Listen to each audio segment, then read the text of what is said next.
Chapter 1. The Southland. Buck did not read the newspapers. He did not know that there was trouble for every big, strong dog in California. Men found a yellow metal called gold in the Klondike. They needed big, strong dogs with furry coats to work in the north. Buck lived in a big house in the sunny Santa Clara Valley. The house was called Judge Miller's place. Around the house, there were big gardens, fruit trees, and horses. Buck was born here, and now he was 4 years old.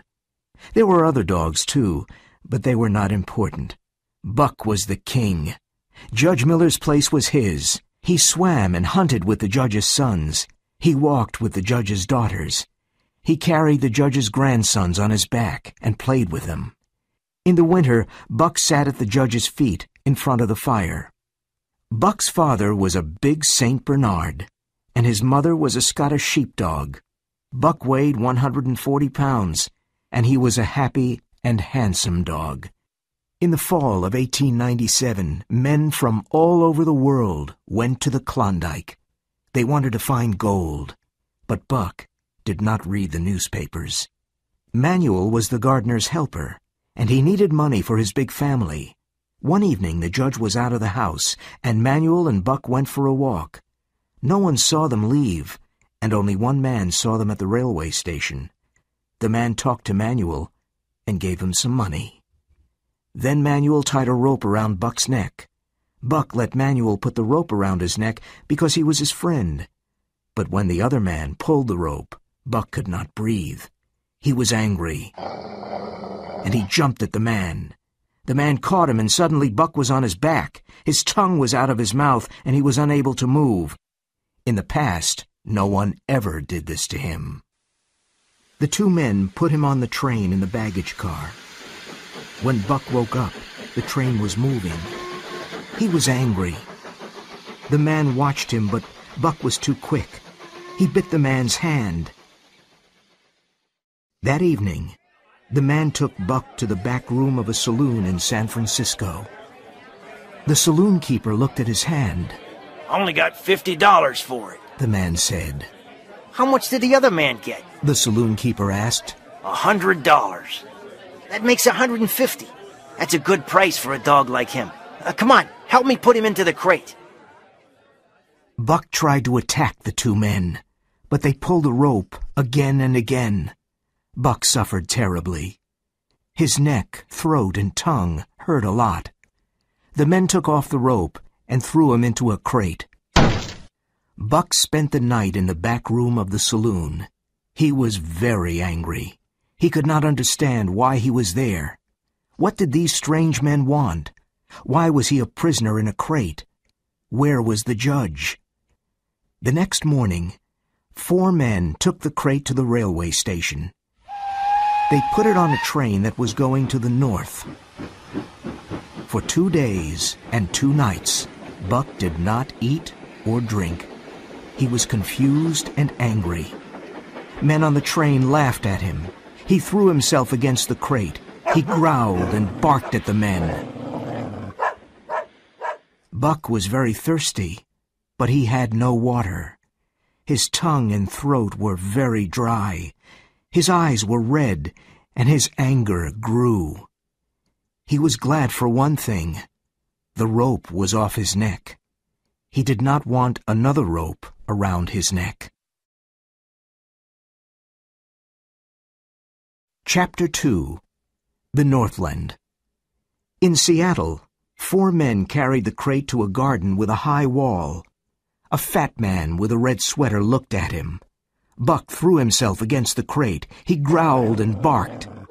The man brought a hatchet and a club. "Are you going to take him out now?" asked one of the men. "Sure," the man said. He hit the crate with a hatchet to open it. The 4 men ran away.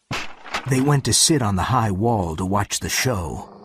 Buck threw himself against the wood of the crate. He bit it and growled. He wanted to get out. The man with the hatchet opened the crate. Then he put down the hatchet and took the club. Buck was really a red-eyed devil. His hair stood up and his eyes were red with anger. He jumped straight at the man, and his mouth was ready to bite. At that moment, the man hit him with the club. He fell to the ground on his back. This was the first time he was hit with a club. He did not understand. He jumped at the man again, and again the man hit him with the club. He fell to the ground again. This time Buck knew that it was the club, but his anger was so great that he did not stop. He jumped at the man a dozen times, and a dozen times the club hit him. There was blood on his nose, mouth, and ears. Then the man hit him very hard on the nose. The pain was terrible. It was agony. Buck jumped at the man again, and the man threw him to the ground. Buck did not move for some time. "He knows how to teach a dog a lesson," said one of the four men. Then they returned to the train station. Buck slowly opened his eyes. He could not move. He watched the man in the red sweater. The fat man was reading the saloon keeper's letter and said, "Your name is Buck. Well, Buck," he said in a friendly voice, "now you know your place. Be a good dog and we'll be friends. Be a bad dog and I must use my club again. Understand?" As he spoke, he touched Buck's head. Buck was angry inside, but he did not move. When the man brought him water and meat, Buck drank and ate. He learned that a man with a club was stronger than him. He never forgot it. Life was now fiercer. Each day, other dogs came. The man in the red sweater hit many dogs. Buck understood that a dog must obey a man with a club. He was a master. One dog did not obey, and he was killed. Men often came to talk to the man in the red sweater. When they paid money, the men took one or more of the dogs. Those dogs never came back. Where did they go? Buck thought. He was afraid of the future. One day, a short man came to look at Buck. The man spoke bad English. "That's a strong dog. How much?" $300, said the man in the red sweater. "And it's a gift at that price." Perrault smiled. The price of dogs was high at that time. Perrault knew dogs, and he knew Buck was an excellent dog. Buck saw money pass between the two men. He was not surprised when he and a Newfoundland dog called Curly were taken away by the small man. He took them to a ship called the Narwhal. From the ship, he and Curly looked back at Seattle. It was the last time they saw the warm Southland. Perrault took Buck and Curly to Francois. Perrault was a French-Canadian, but Francois was half Indian and had very dark skin. Buck did not like these men, but he respected them. He learned that Perrault and Francois were calm and fair. They knew everything about dogs. There were two other dogs on the ship. One was a big white dog called Spitz. He seemed friendly, but he was not honest. He smiled when he tried to take Buck's food. Francois was fast and hit Spitz. From this moment, Buck began to like him. The other dog was called Dave. He was unfriendly and always wanted to be alone. Dave ate and slept and was interested in nothing. Day and night the ship sailed. Every day was the same, but Buck noticed that the weather was colder. Finally, one morning the Narwhal's engine stopped. Buck and the other dogs were excited. Something was happening. Francois leashed the dogs and took them outside. At the first step, Buck's feet went down into something white and soft. He jumped back. More of this white stuff was falling from the sky and fell on Buck. He shook himself, but more fell on him. He smelled it curiously, then tasted some on his tongue.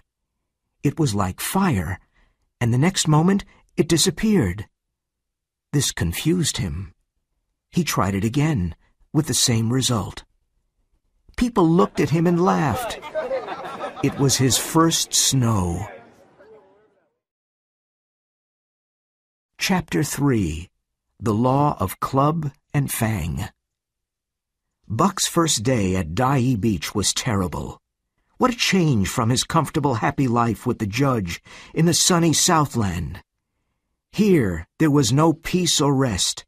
There was only confusion and noise. There was danger everywhere, because these dogs and men were not city dogs and men. They only knew the law of club and fang. Buck never saw dogs like these. They fought like wolves. He learned this by watching Curly. She wanted to make friends with a husky. The husky jumped on Curly, and he tore her face from eye to mouth. Wolves and huskies fight like this. They attack and then jump away. But this fight was not finished. 30 or 40 huskies came and made a circle around the fight.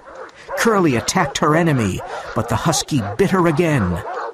She fell to the ground and never stood up again. The other huskies moved in, and suddenly she was under them.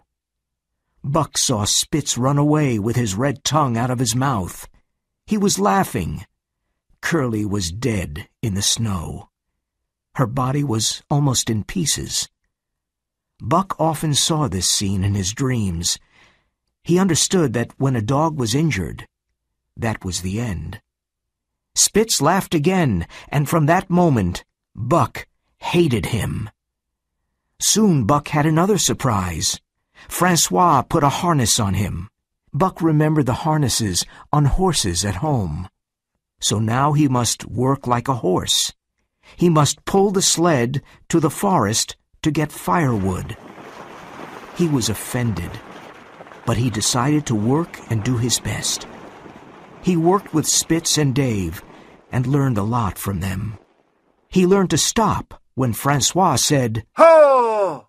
And to go when he said, Mush! Those three are very good dogs, Francois told Perrault. Buck pulls well and learns quickly. That afternoon, Perrault bought 2 huskies called Billy and Joe. They were brothers. Billy was very friendly, but Joe was the opposite. In the evening, Perrault bought another dog called Solex. He was an old husky with only one eye. He made no friends and wanted to be alone. That night, Buck had another problem. Where could he sleep? Francois and Perrault were in their tent. When Buck tried to enter, they shouted angrily at him. It was terribly cold and windy outside. He tried to sleep in the snow, but it was too cold. Buck walked sadly around the tent. He looked for the other dogs, but he could not find them. Where were they? Buck was very cold and unhappy.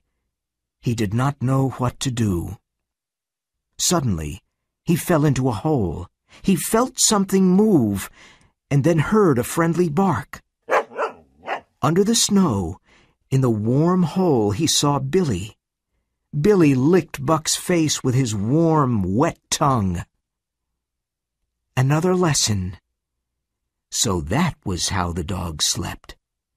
Buck chose a place and made a hole. In a minute, he was warm and asleep. He slept well, but had bad dreams. The noises of the camp woke him up the next morning. What did I say? Francois shouted to Perrault. That Buck learns quickly. Perrault smiled. He was a courier for the Canadian government. He transported important documents, and he needed the best dogs. He bought 3 dogs that morning. Now there were 9 dogs in a harness, and they were going up the Dyea Canyon. The work was hard, but Buck liked it. He was surprised that Dave and Solex were not bored now. Pulling in a harness was their job, and they were happy. All the dogs were alert and active. Billy was the sled dog. He was nearest to the sled. Dave was in front of him. Then there was Buck. In front of them were the other dogs. Spitz was the leader in front. Dave and Solex were Buck's teachers. When Buck pulled the wrong way, Dave always bit his leg lightly. Buck learned quickly. It was a hard journey up the canyon, through sheep camp, and into the mountains. That night, they camped at Lake Bennett.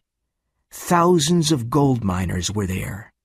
Buck made his hole in the snow and slept well. Very early the next morning, Buck and his team started pulling the sled again. That day, they traveled 40 miles on a good trail. But the next day, there was no trail. The dogs worked harder, and they traveled slowly. Perrault usually went in front of the dogs. With his snowshoes, he made the snow flat. Francois guided the sled from behind. Perrault was in a hurry. He knew all about ice, and this was very important. In the fall, the ice was very thin. Day after day, Buck worked hard and pulled the sled. The dogs started before it was light and stopped in the evening after dark. They ate a piece of fish and went to sleep. Buck was always hungry. Every day he ate 1.5 pounds of fish, but it was never enough.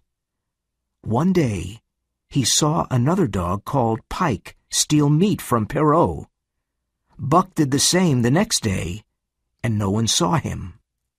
Buck was learning to live in the hostile Northland. In the Southland, he never stole, but he was never hungry. In the Southland, there was the law of love and friendship. The man with the red sweater taught him the law of club and fang. He learned to eat all kinds of food. He learned to fight and became very clever. He became stronger and more primitive. The natural forces inside of him became alive. It was easy for Buck to fight like a wolf because it was in his blood. At night, he looked at a star and howled. Like his ancestors did long ago, Buck was following his instinct. Chapter 4. The Attack. The primitive spirit of his ancestors was strong in Buck, and under the harsh conditions of his new life, this spirit grew. He hated Spitz more and more, but he did not want to start a fight. Buck was careful. He did nothing without thinking. Spitz always showed his teeth to Buck. He wanted to start a fight. Buck knew that a fight meant the death of one or the other. One night, the fight almost happened. They stopped at Lake La Berge. It was snowing heavily, and the wind was strong and cold. Perrault and Francois made a fire on the ice. Buck made a hole in the snow. It was warm and comfortable. He did not want to leave it to get his piece of fish. When Buck finished eating the fish, he went back to his hole and found Spitz in it. Buck did not want to fight with Spitz, but this was too much. He jumped on Spitz with great anger. Spitz was very surprised. He knew Buck was big, but he did not know he was so wild. Francois was surprised too. Aha! He cried to Buck. Give it to him! Give it to him! Both dogs wanted to fight. They circled each other and waited for a chance to jump in. Suddenly, Perrault shouted, Ah! Ah! and they saw about 100 thin, hungry dogs. They came from an Indian village, and they were looking for food. Perrault and Francois hit them with their clubs, but the hungry dogs showed their teeth and attacked. One dog found the food box, and in a moment 20 dogs ate the bread and the meat. The smell of food made them crazy. The dogs looked like skeletons with wild eyes and sharp fangs. 3 of them attacked Buck and bit his head and shoulders. Dave and Solex fought courageously, side by side. Joe attacked the dogs too. Buck bit a dog in the neck and tasted its blood. The taste of blood made him fiercer. He jumped on another dog and then felt teeth in his own neck. Spitz was attacking him from the side. Perrault and Francois came with clubs to help their dogs. The hungry dogs ran away, but only for a moment. When the two men ran back to save their food, the dogs attacked again. The terrible fight continued. Later, the 9 team dogs ran away and hid in the forest. They passed the night there. Each dog was hurt in 4 or 5 places, and Joe lost his eye. Early the next morning, they slowly walked back to camp. Perrault and Francois were angry. Half their food was gone, and one dog ate Perrault's shoe. Francois looked at the poor dogs and said, "Ah, my friends, perhaps those bites will make you crazy dogs. What do you think, Perrault?" Perrault said nothing. There were 400 miles between him and Dawson. He hoped his dogs were not crazy. After 2 hours of hard work, the team started traveling. The next part of the trail was the most difficult. The 30-mile river was not frozen because the water moved too quickly. It took 6 days to travel those terrible 30 miles. They were terrible because every step was dangerous for the dogs and the men. They found 12 ice bridges across the river, and Perrault fell through all of them. His long stick saved him. The temperature was 50 degrees Fahrenheit below zero. Each time Perrault fell into the icy water, he built a fire to dry and warm himself. Perrault was not afraid of anything. This is why he was a government courier. He was often in danger. Once, the sled with Buck and Dave fell through the ice. When Perrault and Francois pulled them out of the river, they were covered with ice. The men built a fire to save the dogs. When they arrived in Hotelingua, Buck and the other dogs were exhausted. However, they were late, and Perrault made them run faster. In 3 days they traveled 110 miles and reached a place called 5 Fingers. Buck's feet were not as hard as the feet of the huskies. His feet were still soft because of his comfortable life with the judge. His feet hurt a lot all day. That night at the camp, he lay down like a dead dog. He was hungry, but he could not walk to get his fish. So Francois brought it to him. Every evening after dinner, Francois massaged Buck's feet for half an hour. He made 4 little shoes for Buck. Now Buck was more comfortable. One morning Francois forgot the shoes, and Buck lay on his back with his feet in the air. He did not want to move without his shoes. Later his feet grew hard, and the shoes were not necessary. Chapter 5. The Big Fight. At Pelly River one morning, Dolly suddenly went crazy. She howled like a wolf, and then jumped at Buck. Buck knew this was something terrible and ran away. Dolly was behind him. Buck was afraid. He ran as fast as he could through the woods, across the ice, and back to the river. Dolly was 1 step behind him. Buck could hear her growling angrily. "Buck! Buck!" Francois called. Francois can save me, Buck thought, and ran to him. Francois had an axe ready in his hand. As Buck ran past him, the axe fell down on Dolly's head. Buck lay down near the sled.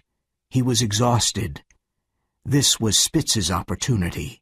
He jumped at Buck and bit him very hard. Francois saw this and hit Spitz. "That Spitz is a devil," said Perrault. "Someday he will kill Buck. Buck is like 2 devils. I know this for sure. Someday Buck will get very angry and eat up Spitz," Francois said. From then on, it was war between Spitz and Buck. Spitz was the lead dog and master of the team. Buck wanted to be the lead dog. It was part of his nature. Spitz knew this and hated him. Buck was dangerous because he was strong, clever, and patient. When the dogs made mistakes, Buck protected them from Spitz. One morning, Pike did not want to get up, and Spitz looked for him everywhere. When he found Pike, he jumped at him, but Buck suddenly attacked Spitz. Francois whipped Buck with all his strength. This did not stop Buck. Francois whipped him again and again. The other dogs saw this, and it became difficult for Spitz to lead them. Day after day, Buck protected the other dogs from Spitz. Buck did it secretly when Francois was not looking. Things began to change on the team. The dogs did not respect or obey Spitz. The team became worse.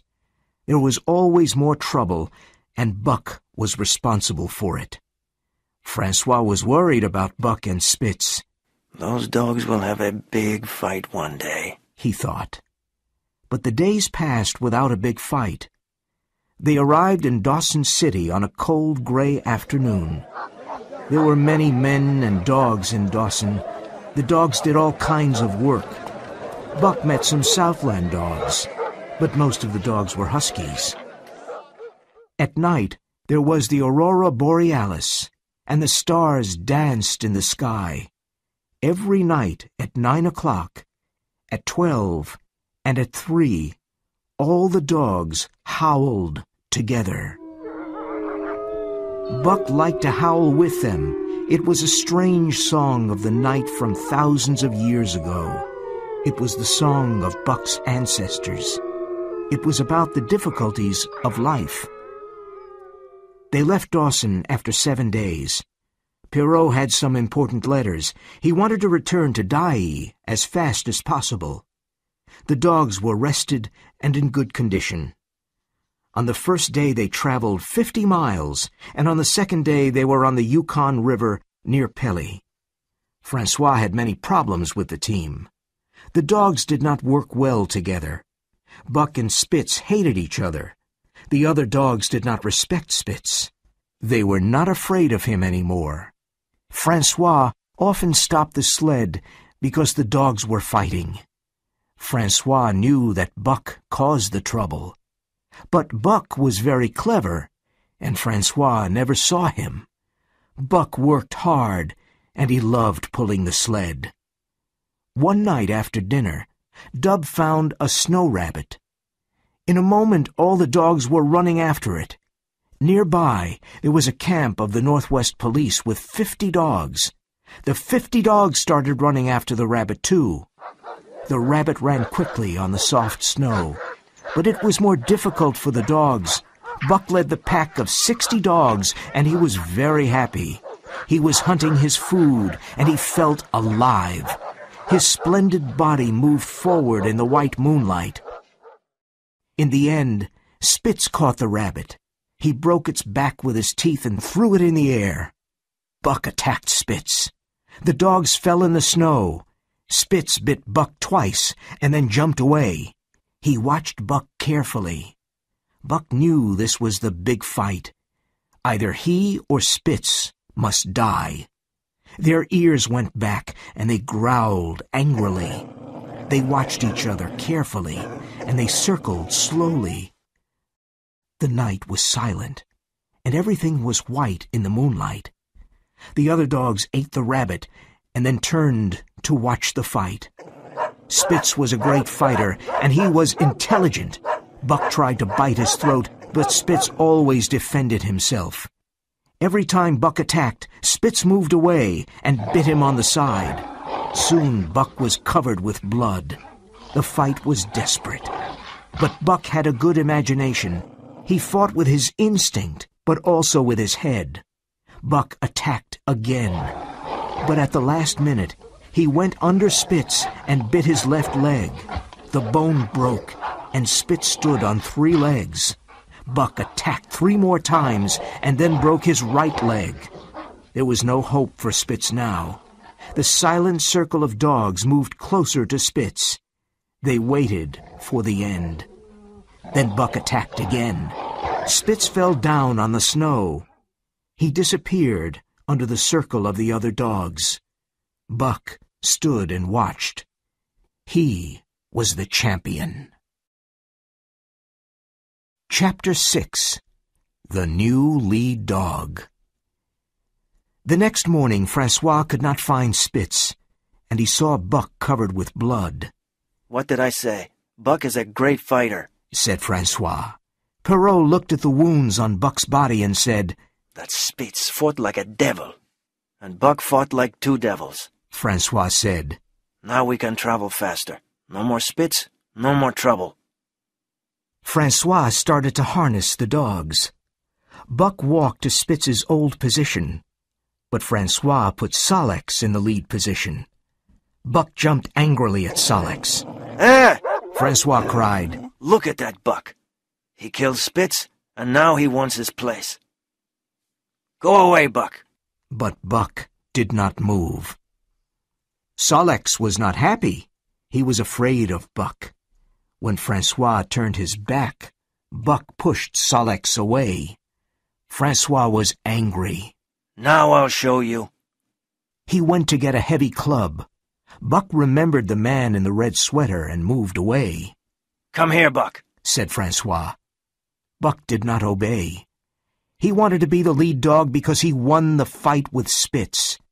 The two men tried to put on the harness, but he always moved away. "Come here, Buck," Perrault said, but Buck did not move.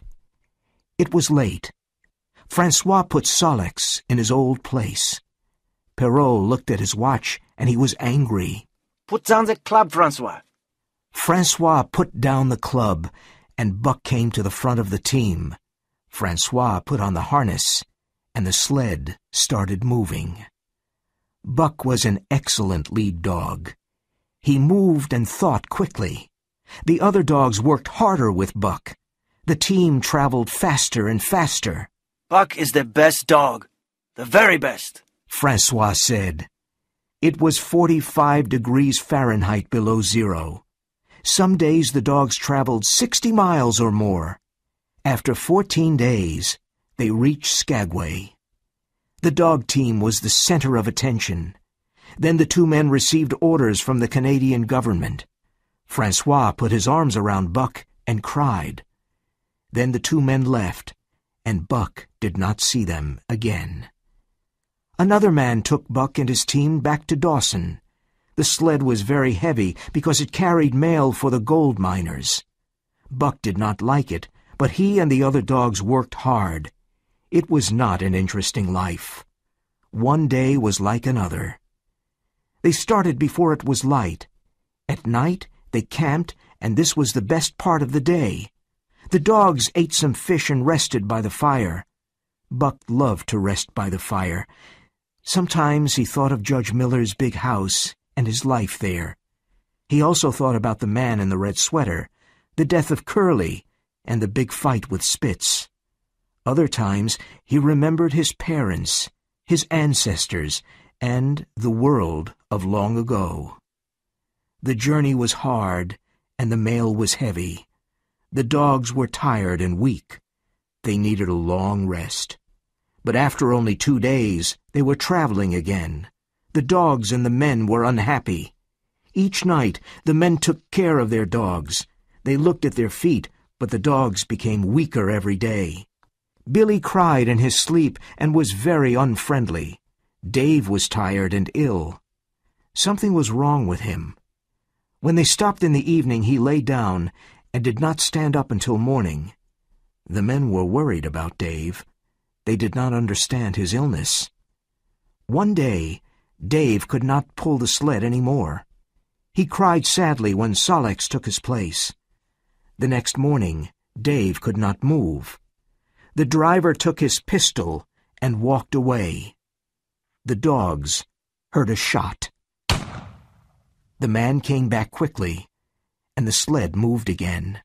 Buck and the other dogs knew what happened to Dave. 30 days after leaving Dawson City, the team arrived in Skagway. The dogs were exhausted and thin. They needed a long rest. The men needed new, strong dogs to pull the sled. They sold the old, tired dogs. two American men called Hal and Charles bought Buck and his team. They bought other dogs, too. Charles was 40 years old, and Hal was a young man. Charles's wife, Mercedes, was also with them. They knew nothing about life in the Northland, and they made many mistakes. They put too many things on their sled and tried to start. The dogs pulled hard for a few moments and then stopped. They could not move because it was too heavy. "These lazy animals!" cried Hal with a whip in his hand. "They're very weak," said a man. "They need a rest." "Nonsense! They're very lazy," said Hal. "Mush!" he cried. "Mush!" Hal whipped the dogs again and again. Another man said, "I don't care about you, but I care about the dogs. Break the ice around the sled, and then the dogs can pull." Hal broke the ice, and the sled moved forward. The unhappy team moved on. Day after day, Hal whipped the poor dogs. He gave them little food to eat. They were very tired and very hungry. They looked like skeletons. Dub hurt himself and was shot. Billy and some other dogs died. Soon we will all die, Buck thought. Chapter 7. For the Love of a Man.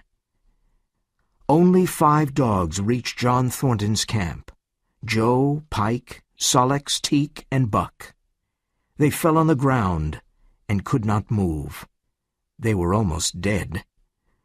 It was nearly the end of winter, and it was a beautiful day.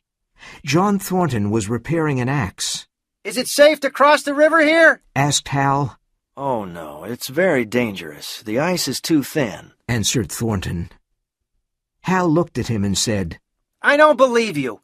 We must go to Dawson." He took his whip and cried, "Come on, Buck, let's go." Thornton knew these people were stupid and did not understand. The team did not move. After a while, Sol-leks slowly stood up. Joe was crying, but he stood up. Pike tried twice and fell down. The third time he stood up. Buck did not try. Hal whipped him, but Buck did not move. Thornton wanted to speak, but he did not. Hal was furious and took the club. He hit Buck again and again. But Buck did not want to stand up. He had a strange feeling of doom. He saw thin ice in front of him. After so much suffering, he did not feel the club. Then suddenly Thornton jumped on Hal and threw him to the ground. "Don't hit that dog again, or I'll kill you," Thornton cried. "It's my dog," said Hal. "Go away or I'll hit you too. I'm going to Dawson." Thornton stood between him and Buck. Hal took out his long knife. Thornton knocked it out of Hal's hand. Then Thornton picked it up and cut Buck's harness. Hal did not want to fight. Buck was almost dead. A few minutes later, Hal and the sled went along the river. Buck raised his head and saw Pike, Sol-leks, Joe, and Teek pulling the sled. Thornton examined Buck's body. He was looking for broken bones. Buck was terribly thin and weak. "You have many wounds, but no broken bones," said Thornton. Both dog and man watched the sled. It was crossing the ice in the middle of the river. Suddenly the back of the sled went down, and the front went up. There was a lot of screaming. Then a big piece of ice broke, and the dogs and the people disappeared. John Thornton and Buck looked at each other. "You poor dog," said Thornton, and Buck licked his hand. John Thornton was ill all winter. His friends left him at White River while they went to Dawson. Thornton had a lot of food, and he was comfortable. Now it was spring, and he was better. During the warm spring days, he and Buck sat by the river. Buck watched the water and listened to the birds. He needed the long rest. Slowly he became stronger and fatter. John Thornton had 2 other dogs. Skeet was a small dog, and she made friends with Buck. When Buck was ill, she took care of him. She washed his cuts with her tongue. Nig was a big, friendly dog. His eyes laughed. When Buck became stronger, the three dogs played together. Thornton sometimes played with them. The days passed happily. For the first time, Buck learned to love. He and Judge Miller were very good friends, but Buck did not love him. John Thornton saved Buck's life, and he was the perfect master. He loved his dogs and took good care of them. The dogs were like his children. He always talked to Buck. He took Buck's head between his hands and shook it lovingly. He adored Thornton. When Thornton touched him or spoke to him, he was wild with happiness. He sat near Thornton and looked at his face for hours. At first, Buck followed Thornton everywhere. He did not want Thornton to leave like Francois and Perrault. Buck was very happy with Thornton, but he was a dog of the Northland. He dreamed of other animals and heard them calling him. It was the call of the wild. Sometimes Buck wanted to answer the call. He often went into the forest, but he always returned to Thornton. Buck was not interested in other men. When Thornton's friends Hans and Pete returned, Buck did not notice them. He knew they were Thornton's good friends, and so he accepted them. Hans and Pete saw that Buck loved only Thornton and no one else. He was always happy to obey Thornton. One day, they were in Circle City. Black Burton was a bad and cruel man. He was in a saloon and he was fighting with another man. Thornton tried to stop them. Buck sat in a corner and watched. Burton hit Thornton and he almost fell. There was a loud growl, and Buck jumped into the air at Burton's throat. The man put up his arm and saved his life. Then he fell to the ground with Buck on top of him. Buck bit into his throat. Some people pulled Buck off the man. A doctor arrived and examined Burton's throat. The dog attacked only because Thornton was in danger, someone said. From that day, Buck's name became famous all over the Northland. In the fall of that year, Buck saved Thornton's life another time. The three men were going down the river. Thornton was in the boat, and Hans and Pete were on the riverbank. They were holding the boat with a rope. Buck was on the bank and watched his master. Soon they came to a dangerous part of the river. The boat was going too fast because the current was strong. Hans pulled the rope to stop the boat, but it turned over. Thornton fell into the water. Buck jumped in immediately and swam to his master. Thornton took Buck's tail, and Buck swam bravely towards the riverbank, but they moved slowly because the river pushed them to the rocks. "We can't get to the riverbank because the current is too strong," said Thornton. He held on to a rock and let go of Buck's tail. Then he cried, "Go, Buck, go!" Buck obeyed and swam to the riverbank. Hans and Pete pulled him out of the river. "We must work fast to save Thornton. He's in great danger," said Pete. They tied a rope around Buck, and he jumped into the river again. The river carried him past Thornton, but he finally reached him. Thornton held on to Buck, and Hans and Pete pulled the rope very hard. Thornton and Buck disappeared under the water.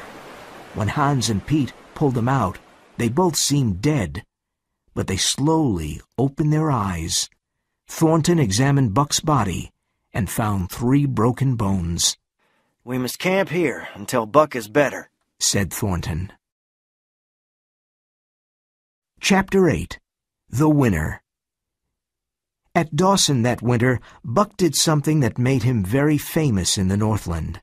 Thornton, Hans, and Pete wanted to go to the east to look for gold, but they needed money. One day, they were at the El Dorado saloon. "My dog can pull a sled with 500 pounds on it," said one man. "Well, my dog can pull 600 pounds, said another man.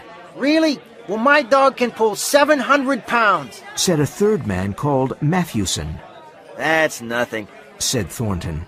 "Buck can pull 1,000 pounds. Can he move the sled when it's frozen to the ice? and then pull it 100 yards? Asked Matthewson. Yes, he can, said Thornton. Well, said Matthewson. I've got $1,000 here, and I say he can't. He took a bag of gold and put it on the table. Nobody spoke. Thornton thought, I know Buck is strong, but is he really so strong? The men at the saloon looked at him silently and waited. Thornton did not have $1,000, and his friends did not either. I've got a sled outside with 1,000 pounds on it, Matthewson said. Do you want to try? Thornton did not know what to say. He looked at all the men. Then he saw his old friend, Jim O'Brien.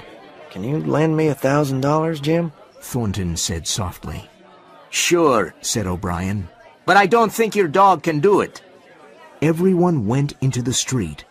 A lot of men stood around Matthewson's sled. The sled was frozen to the ice because it was terribly cold. Matthewson was sure Buck could not win and said, I'm paying another $400. What about you? Thornton, Hans, and Pete talked together. They had only $200, and they added them to the $1,000. Buck felt the excitement in the air. He knew he must do something great for Thornton. Buck was in perfect condition. He was a splendid dog. Thornton sat down on the snow next to Buck. He held Buck's head in his hands and spoke softly in his ear. If you love me, Buck. If you love me. Buck understood. He took Thornton's hand between his teeth and then let go. He often did this as a sign of his love. Everyone was silent. Thornton stood up and said, Ready, Buck? Buck pulled on the harness. Right! Cried Thornton. Buck pulled to the right and stopped suddenly. Now left! Cried Thornton. Buck pulled to the left. The ice was breaking. Now, mush! Buck started to pull. His strong body pulled harder and harder. The sled moved a little. Suddenly, it started to go forward on the snow. Buck pulled it for 100 yards. He was the winner. The men shouted and threw their hats in the air.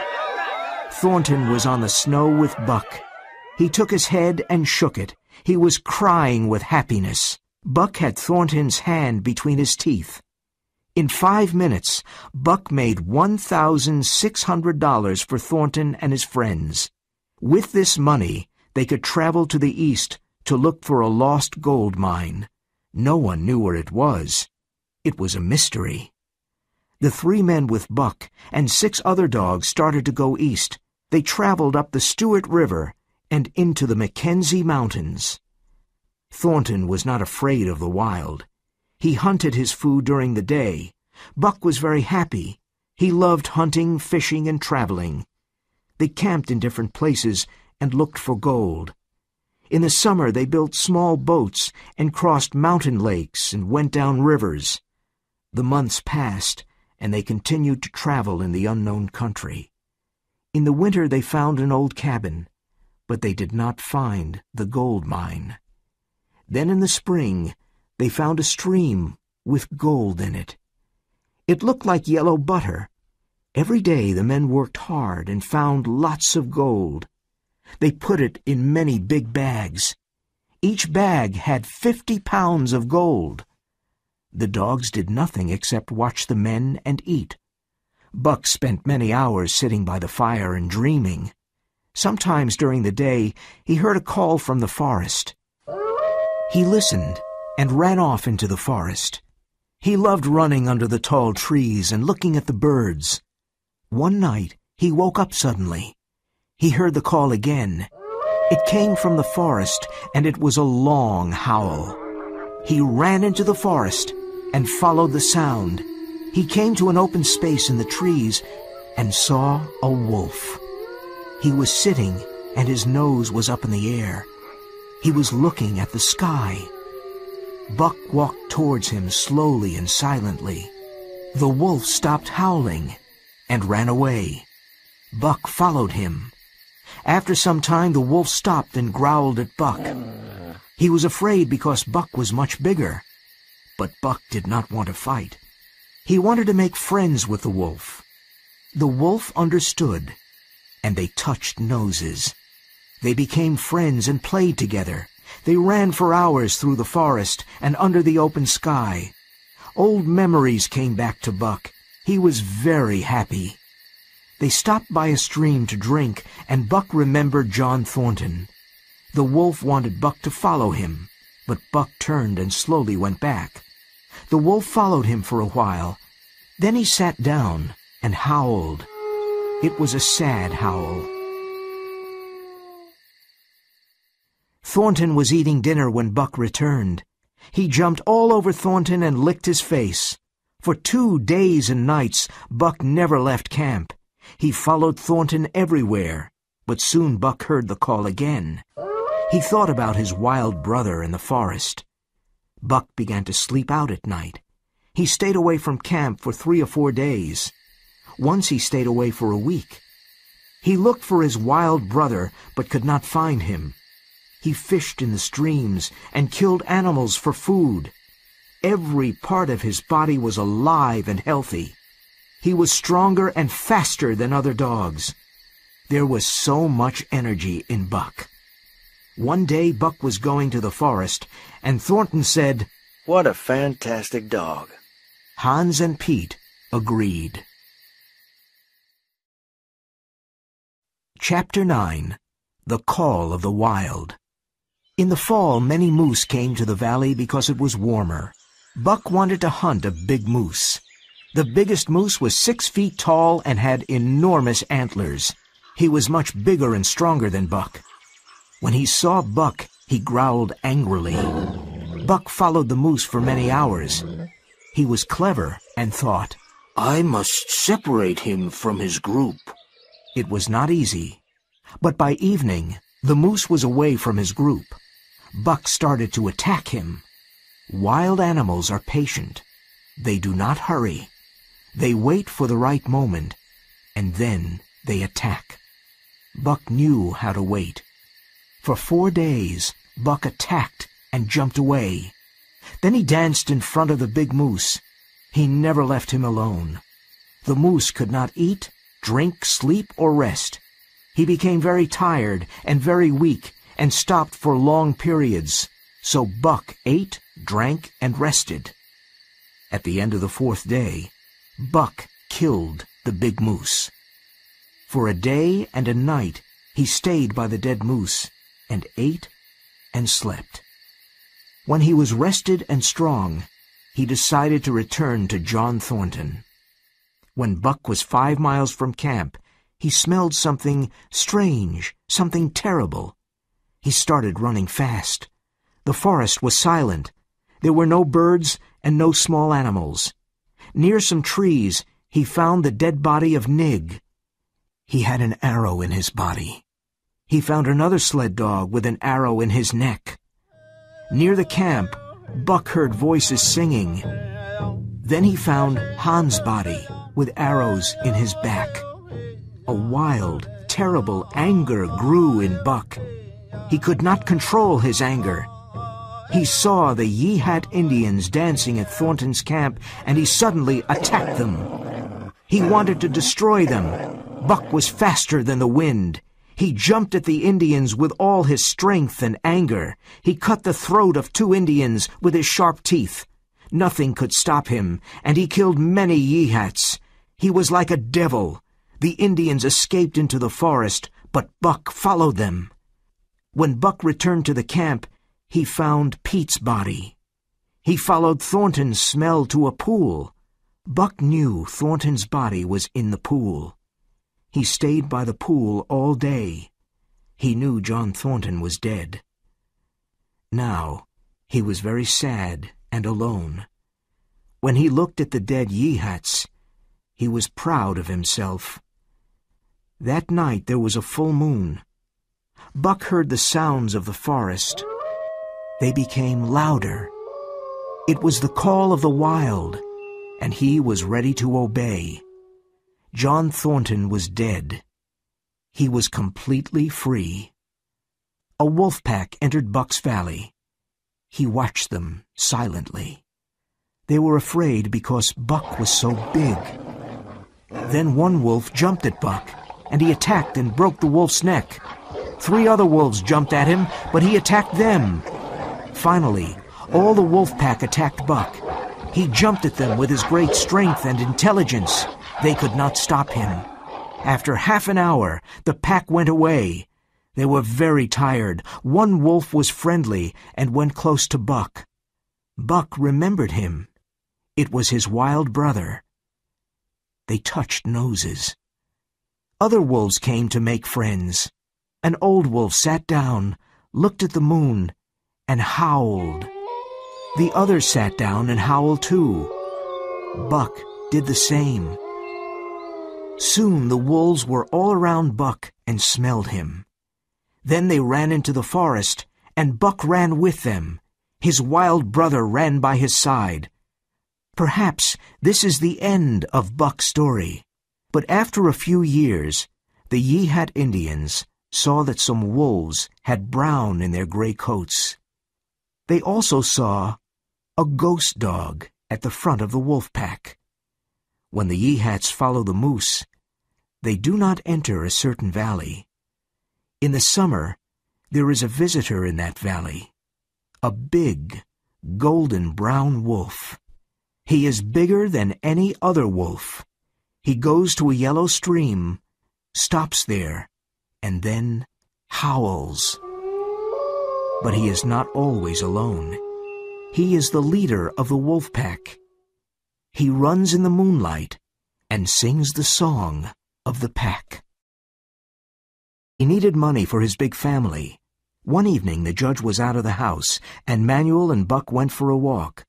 No one saw them leave, and only one man saw them at the railway station.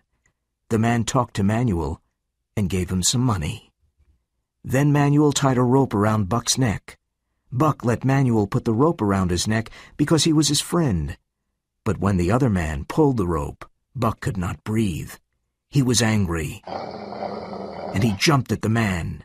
The man caught him, and suddenly Buck was on his back. His tongue was out of his mouth, and he was unable to move. In the past, no one ever did this to him. The 2 men put him on the train in the baggage car. When Buck woke up, the train was moving. He was angry. The man watched him, but Buck was too quick. He bit the man's hand.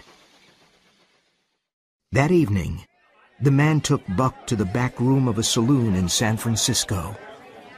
The saloon keeper looked at his hand. Only got $50 for it, the man said. How much did the other man get? The saloon keeper asked. $100. That makes $150. That's a good price for a dog like him. Come on, help me put him into the crate. Buck's anger was so great that he did not stop. He jumped at the man 12 times, and 12 times the club hit him. There was blood on his nose, mouth, and ears. Then the man hit him very hard on the nose.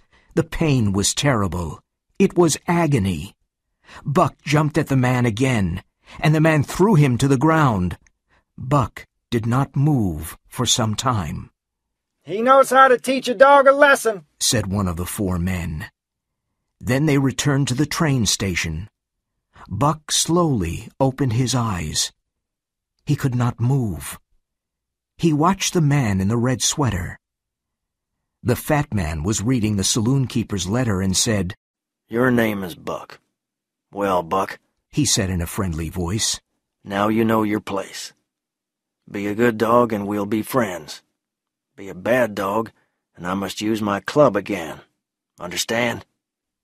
As he spoke, he touched Buck's head. Buck was angry inside, but he did not move. When the man brought him water and meat, Buck drank and ate. He learned that a man with a club was stronger than him. Chapter 1. The Southland. Buck did not read the newspapers.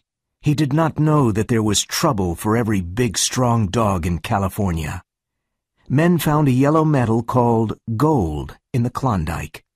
They needed big, strong dogs with furry coats to work in the north. Buck lived in a big house in the sunny Santa Clara Valley. The house was called Judge Miller's Place.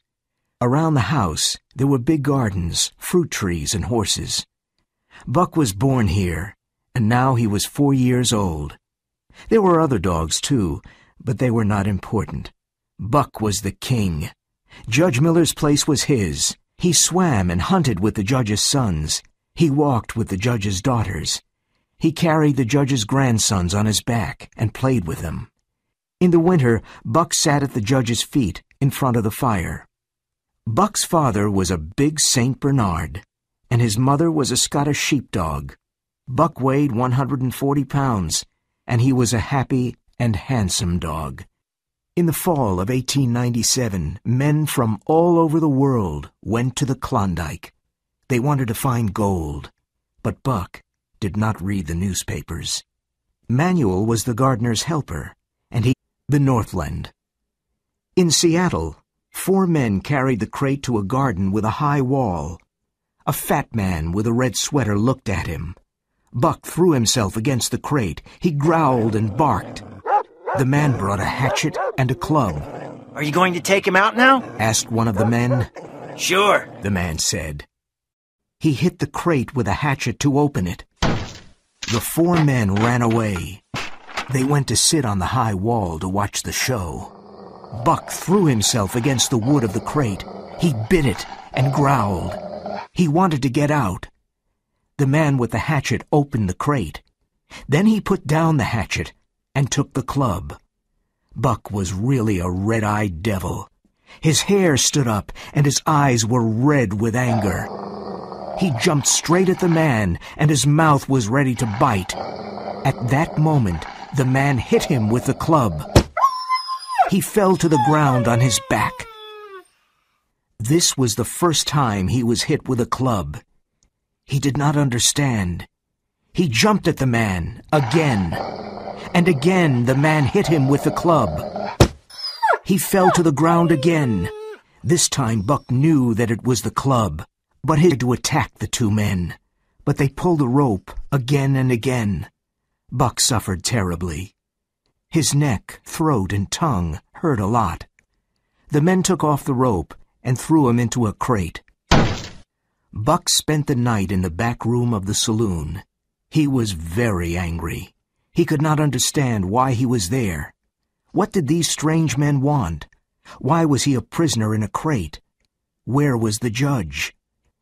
The next morning, 4 men took the crate to the railway station. They put it on a train that was going to the north. For 2 days and 2 nights, Buck did not eat or drink. He was confused and angry. Men on the train laughed at him. He threw himself against the crate.